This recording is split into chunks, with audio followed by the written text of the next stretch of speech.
The decree came down from on high, not on stone tablets, but on the polished mahogany of a boardroom table that reflected the city skyline like a dark, still lake. Mr. Kane, the CEO, whose name was a byword for ruthless success, stood before his top lieutenants. His voice, usually a low purr of command, had a sharp, metallic edge. He announced the Viridian Pledge, a new mandatory policy. It wasn't just a mission statement. It was a binding endorsement of a new resource extraction method, one that cut corners, skirted environmental regulations, and maximized profit at a morally dubious cost. To sign was to secure your future within the company.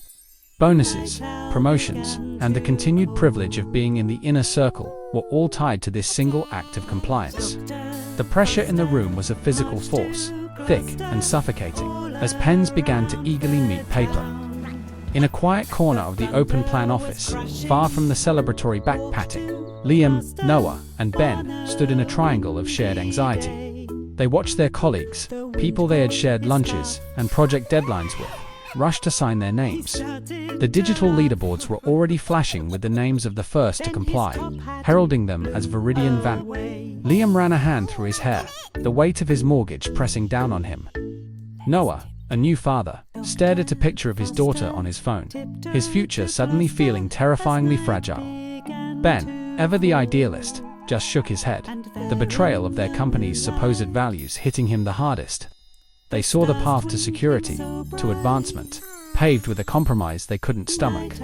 The fear of being left behind, of being the nail that stands up only to be hammered down, was a cold dread in their chests. The all-hands meeting was less a gathering and more a public tribunal. Mr. Kane stood at the podium, a list in his hand. One by one, he called names, and one by one, employees declared their loyalty to a chorus of applause. Then, he called for Liam. A hush fell over the auditorium.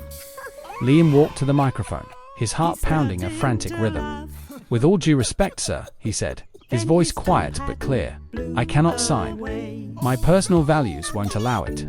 A wave of shock rippled through the crowd. Next came Noah, his face pale but his resolve firm. He echoed the sentiment, his refusal hanging in the tense air. Finally, Ben was called. He simply stated, "My integrity is not for sale." Mr. Kane's face, a carefully constructed mask of corporate benevolence, hardened into granite. "Insubordination is a cancer," he boomed, his voice amplified by the speakers. "And it will be cut out. You're all fired, effective immediately. Let this be a lesson to anyone else whose values get in the way of progress." This was their furnace, the heat of public humiliation and professional ruin. As they silently packed the contents of their desks into cardboard boxes, the office buzzed with whispers. They were pariahs, their careers seemingly incinerated. Just as Liam sealed the final box, a news alert flashed across a large monitor on the wall. The Chiron, a stark, bold red. A whistleblower had leaked internal documents, exposing the Viridian Pledge and the catastrophic environmental damage the new method was already causing. The story was exploding. The company's stock was in freefall, and Mr. Kane was now the subject of a federal investigation. Suddenly, the stares from their former colleagues were no longer filled with pity, but with a dawning, grudging respect. Their act of disloyalty was being reframed by the minute into an act of heroic integrity. The final shot wasn't of three defeated men slinking away.